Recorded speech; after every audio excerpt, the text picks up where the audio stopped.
Hello, everybody. It's Dennis O'Brien back with another show. Well, let's talk about it. Been doing it for a long time now. We've got Susan Johnson on the line, but she's not here. She's here, but she's not here in person. Well, that's right. Dennis here. I'm here at the Capitol, and we are working really hard today. We are working on Senate Bill 4, and the debate is still going on. And this is a great piece of environmental legislation. It came out of the Senate, and it's gone to the House, and we're looking for passage. So I'm very, very excited, and if people want to take a look at the bill, it's fairly extensive. It does a lot of good things for the environment. So we're very excited. We're doing great things for Connecticut, and we are working together. That's great. It's great that you're working together, and at least most of you anyway. Yeah, so we are doing it just to talk about this on the local level instead of hearing the national level. Here we in Connecticut do work together, and we've done a lot of things together this cycle. So I'm really pleased with how we're all working together, and I can't tell Jana Butts enough about how thankful I am for her good work working with a Whitewater Partnership. So thank you, Jana, for being on the show. Oh, thank you for inviting me. Yeah, I hadn't even introduced her yet, Susan. You did it for me. I'm sorry. That's okay. It's hard because I'm out here in the Capitol and you're there. Yeah. Are you in your office or are you? I'm in Senator Flexer's office. Oh, you are. When she finishes with her meeting, she's going to join us. I see. Senator She's going to Flexer, be. And I really worked hard to make sure we got the Whitewater money for Wyndham, and we can show great progress. So we're going to hear from Jana a lot about what the Whitewater Park has done historically. I think would be a great way to do this. No, that's not that's how you usually do things. No, that's not how I start. I always start with a little background. No, go right ahead. You know me, I'm like the lawyer interviewing lawyer Dennis, witness go on right the ahead. stand. And I've known Jana Butts Roberson for a long time. We actually worked together for a while, and she's, we were both moonlighting and doing all kinds of stuff at the time. And Jana, it's great to have you on the show. Actually, we're saying Jana Butts, but it's Jana Butts Roberson. I said that. You probably didn't listen to the end. Okay. Okay, Sue. Calm down. I know you're excited. She's been looking forward to the show all week. Yes. Okay, so, we worked together for a while, and, you used to be with WinCog. When WinCog was a thing. When WinCog was a thing, right. And now it's not anymore, unfortunately. Yeah. I'd say unfortunately. I don't think it was a good thing for the town of Wyndham to lose it, but, it is what it is, or is not. And anyway, I understand now you are working for the town of Brooklyn. Yes, I'm their town planner and director of community development. Fantastic. Well, the town of Brooklyn is very lucky to have you. Anyway, you're here in your capacity as chairman or president of the board of directors of the Whitewater Partnership. Willimantic Whitewater Partnership. Yes, and we are a partnership, and we're a small organization, but we have so many good other organizations and entities and individuals to work with. It's been really gratifying how many people have been involved in the Whitewater Park at this point. Yeah, I can remember when it first started. It was Dan Mullins, a student of Barbara McGrath's at UConn Law School. And somehow they got it going. He was into kayaking, and Barbara's always been into economic development and all kinds of good things. And somehow it got started. And look at it now. I mean, it's been a while. It's been 18 years. But you know what? We've been working on a community center for more than 25 years. And now it's here. And that, sometimes good things take a long time. And even without it being completed, it still looks pretty darn good to me. Well, we'll be a much closer to being completed after we implement our recent Urban Act grant, which I'm sure you'd like to hear more about, and I'm sure Susan could talk to. Yeah. I want to get to that. I want to try to operate historically, a little bit chronologically. So it started in 2002, and I know Barbara was probably the first president of the board, and I know Jim Turner was president or chairman or whatever for a while. And I didn't realize that I knew you were active in it for a long time, but I didn't realize that you were the leader. I am the president now. Yep. Yep. And I'm one of the people who was involved from the beginning. We've had so many folks on our board and some great leadership. I know Mark Paquette, who was the COG director, was president for a while, and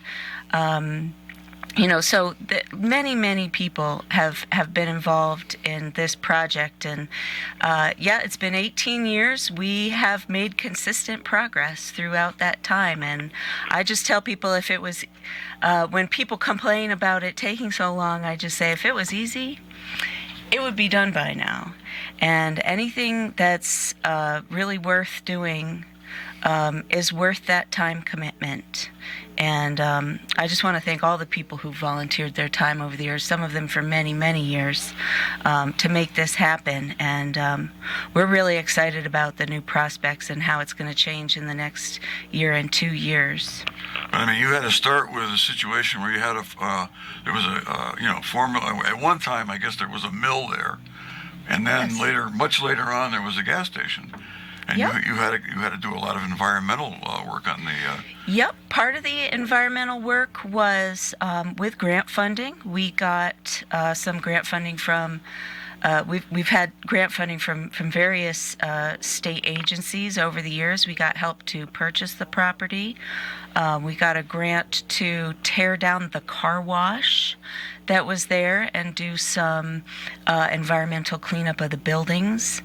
And then more recently, we got a $200,000 grant from the EPA to do the final environmental cleanup of the site. And, like a lot of urban locations, it had some long-standing contamination, which for treatment, what they really don't want to move contaminated soils around too much. So what they do is make sure that it is safe for people to be there, and they do that various ways, but mainly it's covering it, taking out anything really dirty and taking it to a treatment facility. But for the remainder of the material, you really cover it up and leave it where it is. And so that work finished, I think, in 19.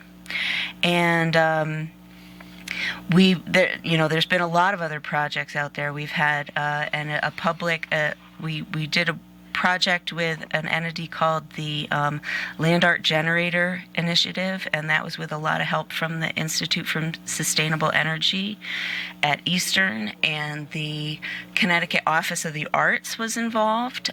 We did a big project to choose a design for sustainable artwork, public artwork that actually generated electricity. So that is another project on the horizon someday. But I wanted to ask a question about the relationship between the Whitewater Partnership and Eastern Connecticut State University, because I think that's just so perfect in terms of how it dovetails with the work of cleaning up the environment. And as you know, in the state, we created Department of Energy and Environmental Protection. So we have DEEP now instead of DEP. Right. And so it kind of flows with what we look at when we look at our environment, and that is the impact we are having on our environment, the past contamination, current contamination, what we're having on the impact on wildlife. And before we started the show, I was saying we are in the House right now debating Senate Bill 4, which is an environmental to reduce carbon emissions by expanding public and private use of electric vehicles. I digress a moment, but I did want to ask you about the connection that you had with the Sustainable Energy Institute and some of the work that you did there, because that was when I first got elected. That was one of the first places that I went to, just to see what we could do to help with the environment and the amazing work that your organization has done to clean up the contaminated area there, which is right in our downtown. It's clean and it's beautiful now. So I just wanted you to talk a little bit about that. in more detail? Well, I'll say they adopted us a little bit, the Institute for Sustainable Energy, and Lynn Stoddard and Jess LeClaire, and we've had actually members of our board come from that group. People who are really committed to, helping. I'll say we cleaned up the site, but also we are. We've had so many volunteers from Eastern. So many students come and help us clean it up, plant native species, because part of what we look at from an environmental standpoint is one of it is cleaning up the pollution. Yeah. But also part of it is restoring native habitats, and we've had a lot of help. From the Eastern students, and in particular working with another one of our partners, the Wyndham Garden Club, and the entities like Willimantic Wildlife Habitat and the Pollinator Pathways Program. We're trying to turn it from a contaminated site that was full of invasive species, which was and essentially all built on fill, to a more naturalized setting with native species and restoring pollinator habitat and really some wildlife habitat. The land on the north side of the river is, as you stated, has been a mill. It has been a gas station. It was a junkyard. It had. It has a very interesting history in terms of just that theme of energy there, because the water, the river, of course, provided the power for the mill. That's why the mill was there, and then after the time of the mills, and that mill was torn down in the 1940s, it was a junkyard. Then it became a fuel sales, home fuel sales, and a gas station. So there were underground storage tanks that also got removed. But if we are able to implement our plans for the sustainable energy public art, that will really be the next generation of energy usage and actually production on that property. So the Institute for Sustainable Energy, I'm sure there's going to be more opportunities for partnerships with them. They've been very supportive, and Eastern in general. And I know Elsa Nunez had come to our several of our events and had been very supportive. So we certainly really appreciate that. Well, thank you for that fabulous explanation, because it's just such a natural partnership because of the capacity for energy in that spot and the cleanup. I mean, it just all fits in together beautifully. So I think that's great. And it also connects the university more with the town, because the town, of course, with the garden club, is another aspect of the great work that's been going on between everybody working together with the Whitewater Partnership and the Garden Club. Yeah, I just wanted to say that I think that event you talked about at Eastern, where you chose a certain project, and I think it was Rio Illuminata, I believe. Susan and I were there. I mean, I remember that. That was very interesting. And we're at the point now where I think you've gotten this grant through the bonding, through the state bonding, that Susan, I'm sure, wants to talk about. I'm wondering whether some of that money is going to go towards starting to implement that project. That money, my understanding is that money is not specifically towards implementing the sustainable energy producing public art that it was actually a design competition, and the winning entry is called Rio Illuminata. Right. That we're not implementing that specifically with this money, but we're not doing anything that would prohibit implementing that in the future. So we're certainly we're what we'd really like to work on, and I know one of the things we'd really like to talk about is what we intend to do. Sure, that's what with the 500,000. We're at that point now. Okay. Okay, in the discussion. I just wanted to bring us up to date. Yeah. Because, I just had a thought while you were talking and Susan was talking that, sometimes I wonder, I try to figure out how old this show is in terms of Susan and I being the hosts. And you know who was our first guest? Barbara McGrath. And what did we talk about? We talked about this project. So it had to be. Great. It had to be. So our show is almost 20 years old, and we've been going strong for a long time. Every Friday, and Matt Rupar's been with us for how long, Matt? 10 years? 12. 12. Okay. Ooh, how did I? Oh my goodness, that is Fantastic. great. He does such great work. Time flies. Yeah. Anyway, Barbara was our first guest, and when Susan and I first heard about this, we said this is a winner. This is something that is worthwhile. I mean, rivers are great. Everybody loves rivers. People love water. People pay lots of money to live on water, and you know that. You're a planner, and it's exciting, especially moving water. It's exciting. Yeah. But we knew it wasn't going to be easy, and Barbara knew, and Dan knew it wasn't going to be easy. Mm-hmm. But this is something that you've all of you have worked on it with a lot of intensity over the years.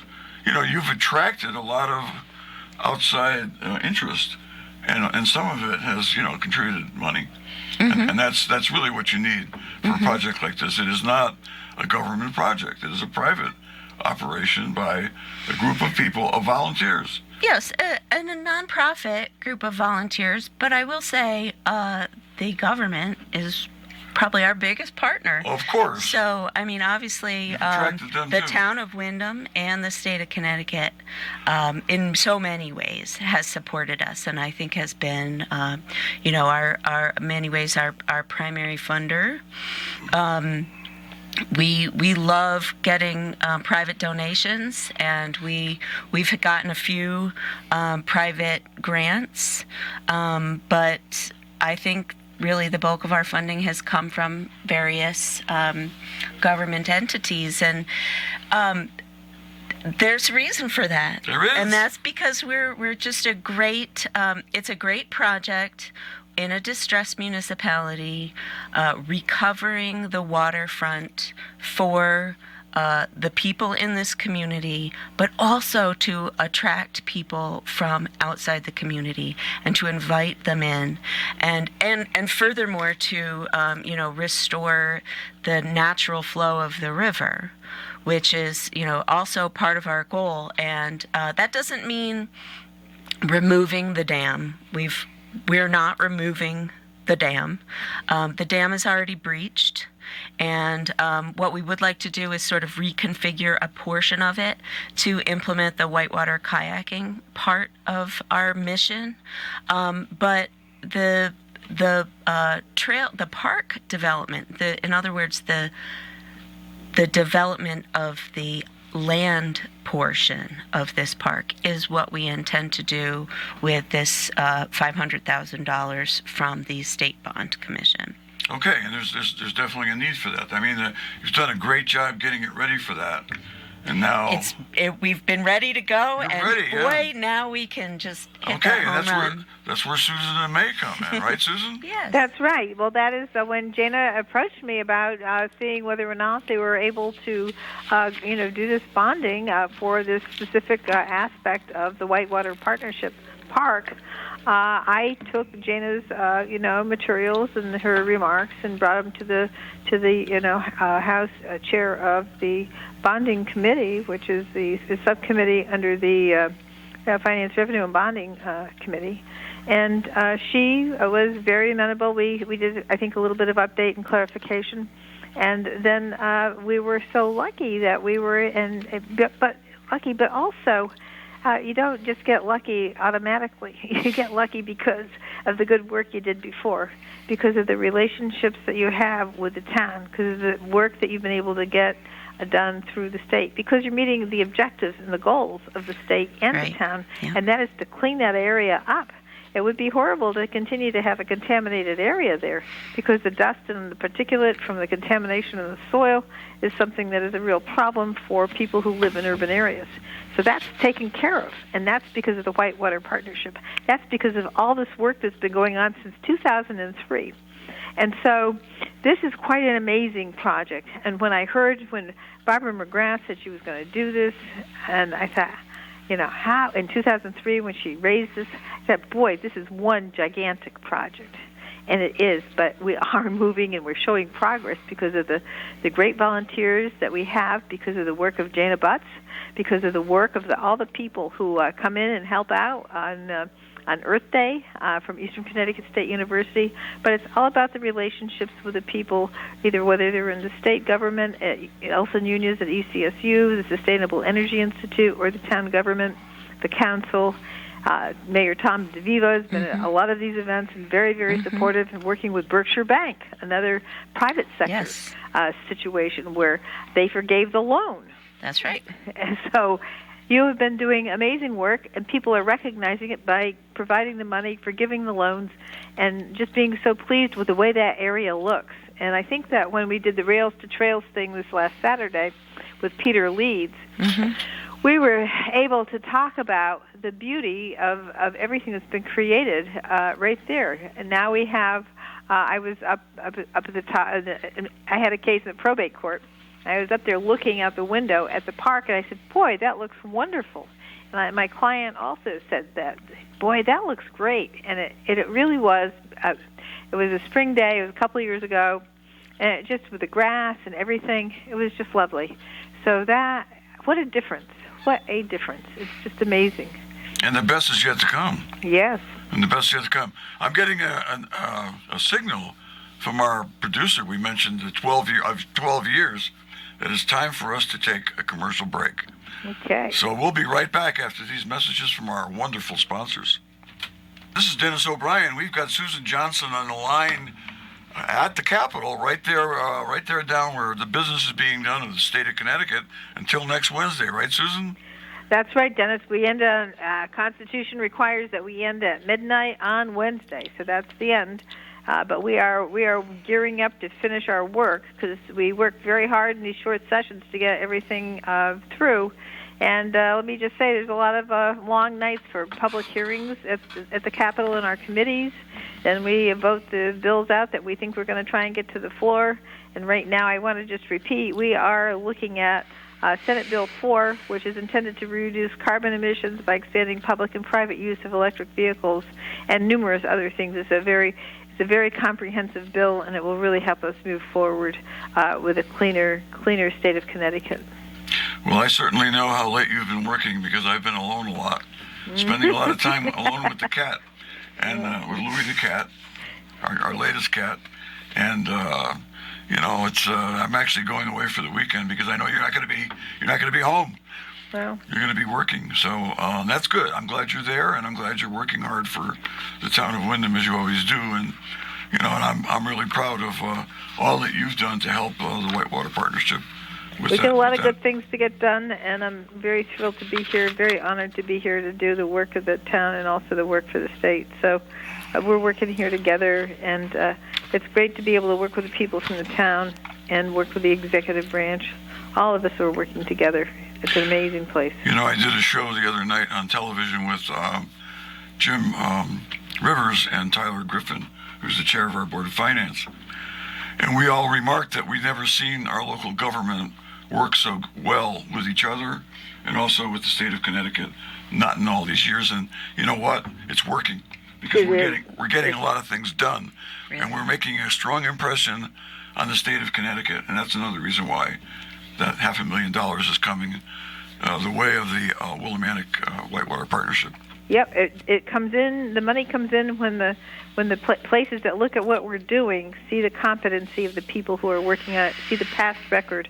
Once we start with a good record of competency, then we are able to show that and get more resources for the town and for the people.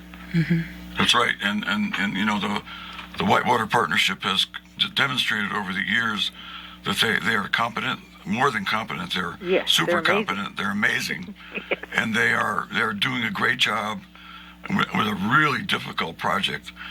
Climbing up a steep hill, and they're getting to the summit, and it's the state of Connecticut wants to be a part of it, and the governor of the state wants to be a part of it. He is the chair of the bonding commission, of course, Governor Lamont, and I can't say enough about the cooperation that we've gotten from the state in the past several years with regards to all these wonderful projects we're doing here in town, including the Whitewater Partnership. Because, as Jane has said early in the show, we need to bring people to town.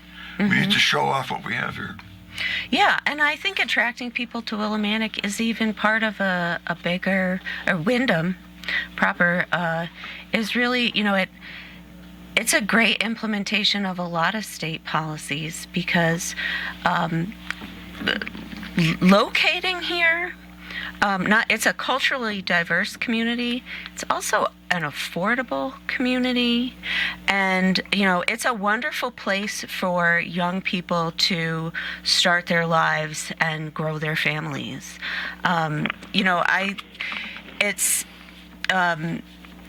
But just getting back to sustainability for a minute, we're working on. One of the things we'd like to do at the Whitewater Park is an electric vehicle charging station, and it's kind of low on the list, like if we have money when we get to that. But just to tie it into Senate Bill 4, we having more electric vehicle charging stations will make it more convenient to use hybrid and purely electric vehicles. But I'm going to say, even living here, and this is part of my decision to live here, is that you are able to have a smaller footprint. You can walk to the store. Even if you have to drive to the store, you're not driving as far as you might if you live in a more remote or rural location. So I love nature. I love to be in nature. I'm choosing to live here, and so I can go and visit nature anytime I want. But by living here, I feel like I have a smaller environmental footprint. And one of my missions personally is to make this a more attractive place for people to live, so that they want to live here, and that we don't have to develop more rural areas and lose that habitat. I think it's happening. I think people do want to live here. I think people are clamoring to buy homes here, and it's not just the state of the economy. It's because we're doing something here. Yeah. We're a going concern. If you want to make an investment in your community, you want to be where other people are also making an investment in their community, and this is one of those places, most definitely. It certainly is right now, and I think it's going to continue that way. I think we've got momentum, and the Whitewater Partnership is a big part of it. And I can't say enough about what a great job you've all done.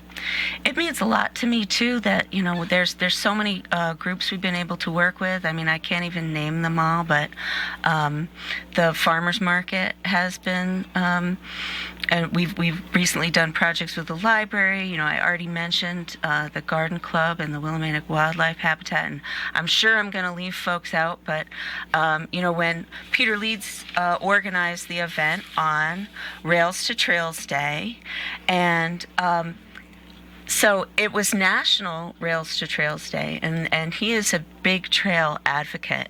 So he was able to organize this event at the Whitewater Park, which is, like all of downtown Wyndham, is really the hub of many very significant trails coming together. And I'm talking regionally and nationally significant. So nationally significant is the East Coast Greenway. It comes right down right through the middle of Willimantic. Most of the trail is former rail beds, and that's where the Rails to Trails Conservancy comes in. So we have a lot of people from the recreational community, but he also collected donations from local businesses to support a raffle with the benefits to go to the No Freeze shelter. So you have a very important local nonprofit. You have local businesses involved. You have regional and local residents coming together. We had Susan Johnson there. We have a lovely proclamation from Mayor Tom DeVivo, which is so well written. May I read it? You sure Yes. can. I would love to. We've Okay. got time. Whereas National Rails to Trails Celebration Day, designated on the fourth Saturday in April of every year since 2013, encourages people across the country to get outside and enjoy the nation's exceptional trails and trail systems. And whereas trails make getting outdoors and around by foot, bike, and wheelchair more accessible for everyone. And whereas these essential spaces make it possible to swap car trips for bike trips, reducing emissions and helping the environment, bringing powerful economic opportunity to communities, big, small, and in between, and deliver health and happiness for so many people. And whereas the town of Windham is home to the Willimantic Whitewater Park, a 3.5-acre riverfront area that is part of the East Coast Greenway, which stretches from Maine to Florida, and whereas we owe a debt of gratitude to the founders of the Willimantic Whitewater Partnership for having the foresight to create a recreational hub for a multicultural community that brings biking, hiking, kayaking, and nature to residents and visitors alike. Now, therefore, be it resolved that the Town Council of the Town of Windham hereby proclaims April 23rd, 2022 as National Rails to Trails Celebration Day throughout the town of Windham, and encourages all citizens to celebrate and explore all that our trails have to offer, including our very own Willimantic Whitewater Park. And this was signed by Mayor Tom. So I thank them. I thank him and the town council. And I thank Peter for organizing that event. Peter This did a was a great wonderful, event. wonderful job. Susan and I were there. Well, you mentioned Susan. You didn't mention me. I was not I'm there, not on the sorry. council anymore. I'm just a citizen. Okay, and I was there, and I actually won a prize in the raffle. I got. Oh, good job. I picked a $25 gift certificate to the brew pub. And Very good. So Willie Brew and Yoga on North, Yeah. and there's a few more. If you check out our Facebook page, you'll see all the businesses that make and I heard donations. Councilman Clinton Adams read Yes, the proclamation. yes. It was very, very, very nice. It was a Yeah. beautiful event on a beautiful Saturday morning. In a beautiful location, getting more beautiful. Fantastic location. You want to talk a little bit? You talked about the trails, and I read up a little bit about the trails, and I know that the East Coast Trail runs from, or is going to run eventually from Key West, Florida, where Susan and I have been a few times, all the way to Calais, Maine. Yes. And Calais, Maine is about a half hour away from where Susan's dad grew up. Okay. Oh, yeah. In very beautiful country up there. Yeah. So I just wanted to say that is wonderful. Yeah. That is wonderful. And the fact that we're on it is with the other Right the through three the trails. middle of Right in the town. middle of it. Yeah. Right in the middle of town. Right. And it was great. Peter just did a wonderful job. And I can't say enough about the all he does for the community as well. He certainly in so many does. different ways. Not just a sports guy, as he says. And I reminded him of that. Anyway, yeah, I mean, so when will you be starting to implement this? You haven't gotten the check yet. We don't yet. Actually, the town of Windham is getting the check. So Okay. the town of Windham is the grant recipient. I see. We had done some pre-planning Yeah. on and sort of figured out a list of the things that we would like to get accomplished with this money, and not the least of which is going to be hiring, a very qualified design firm. We sort of need a bunch of differently qualified professionals to be involved because, we have some historic preservation and structural issues with the mill ruins that are still there. We have some work that we'd like done to the building to make it more of a park support building. Like, for example, bringing in water service and that sort of thing. We'd like to continue the beautiful fencing that was done on the platform. And that was done with the help of the Connecticut Main Street Center as part of an event they had a couple years ago, and there were plenty of other folks supporting that, local businesses that supported that. And obviously, we want to do some trailhead amenities there. In particular, some things like garbage and recycling containers, and I mentioned the electric vehicle charging station, but also a bike service station and a place to fill up your water bottle. We've been reaching out to a lot of the trail users, and I think we might also, it's a little too early to say, but if we can, we'd like to do some more public engagement to find out what the users of the park really need.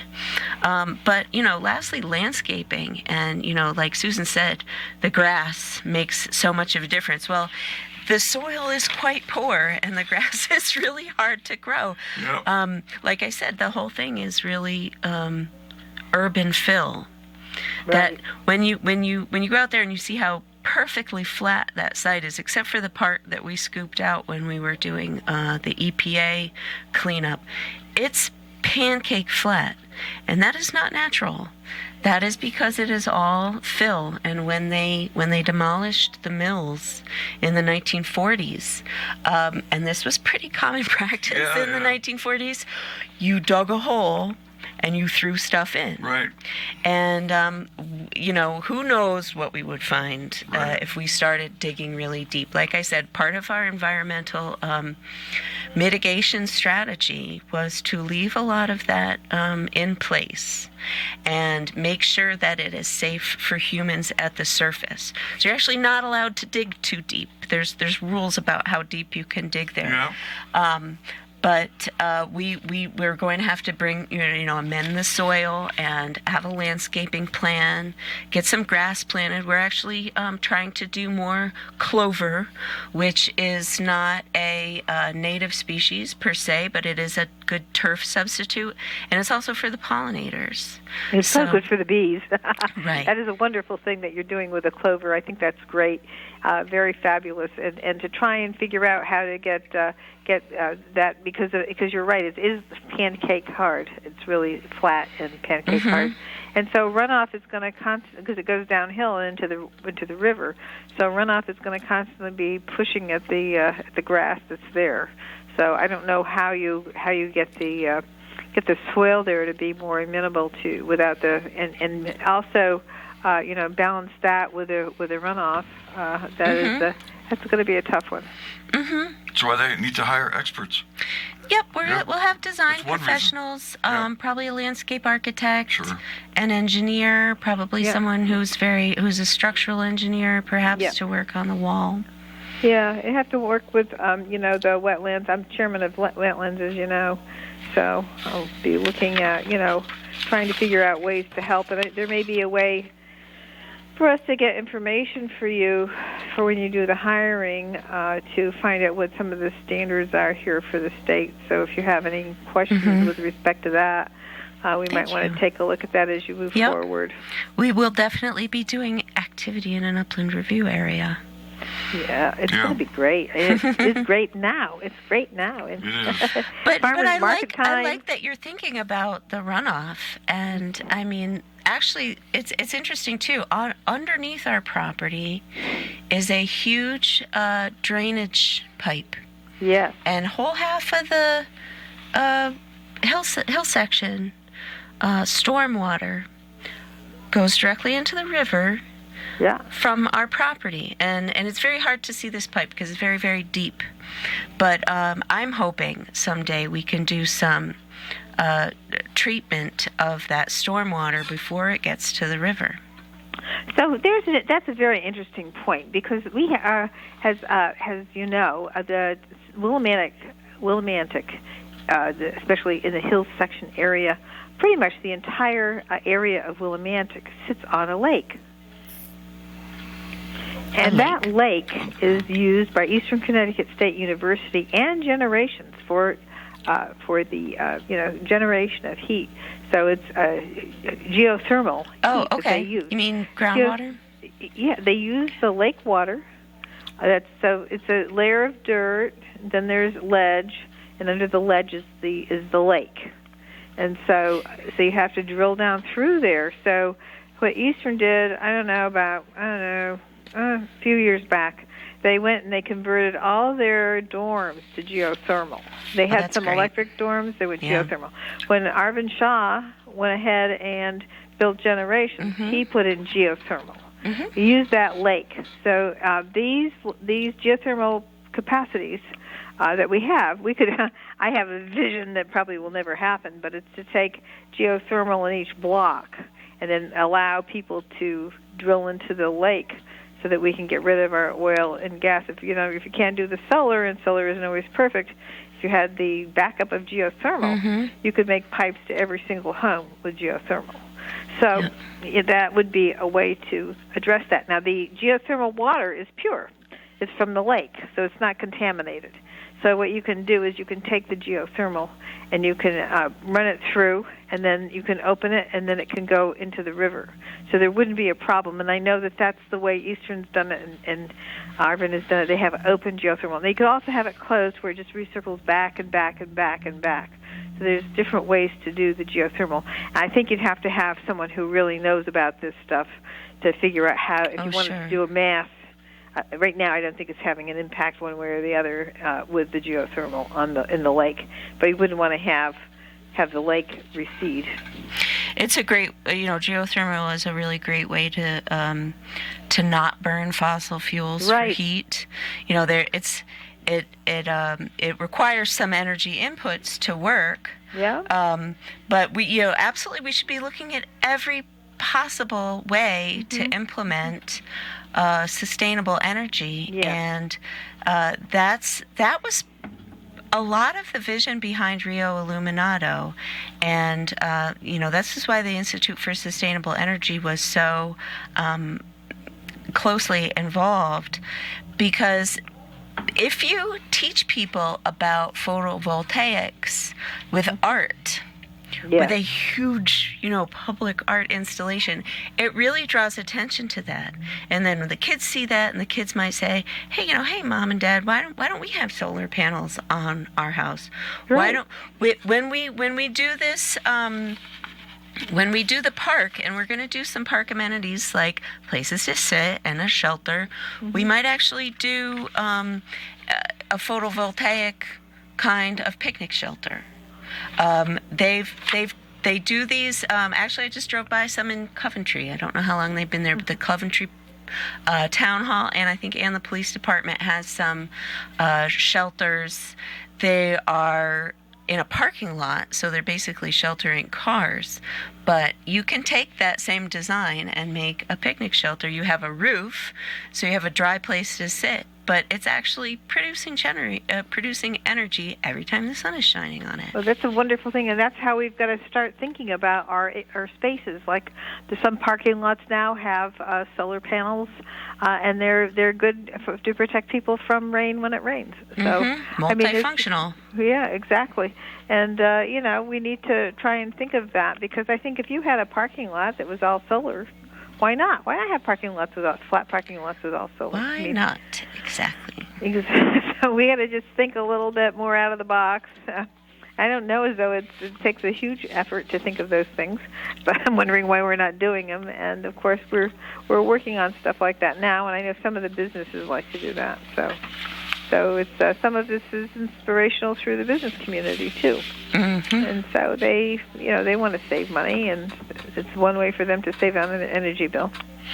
We're getting down to our last minute and a half now, Susan and Jana. And Jana, you have any final I words? just want to. Okay, Susan. Let me just, before I let Jana have the final word, thank you so much for all your work, and thank you for coming on the show. And we are going to be in touch with you about, future projects and where we're going to go from here.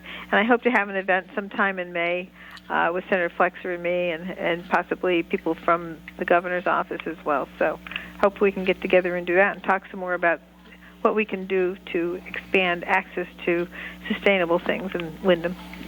Well, I'd love to see that. I'd just like to say tomorrow we will have an event on the property. It is a 5K organized by Rich Baber, and it's also a fundraiser for NAFI, which is a foster care, I think, and adoption organization. So if you've seen some activity out there, they're doing a fun run and a walk tomorrow at 11 a.m. And then the last Saturday in May, we will have the farmers market. So I think they open at 8 a.m. And maybe too early to say, but we're hoping to see the governor there. That would be wonderful. Yeah, we love to have them. We'll see if they can make it. No promises, but we've been chatting about getting down there. So it's been the chat right now. So we're going to do our best to do that. And also with Senator Flexer because of her work, working with me, working with the House and the Senate together when the executive branch really, really makes it roll. Okay, this is Dennis O'Brien with Susan Johnson. You've been listening to Jana Roberson. She is the president of the board of directors of the Willimantic Whitewater Partnership, and we're doing a great job down there, a great project, and take a look at it. Come on down. It looks great, and it's getting better all the time. The best is yet to come. We'll be back next week with another great show. Thank you very much, and have a wonderful weekend.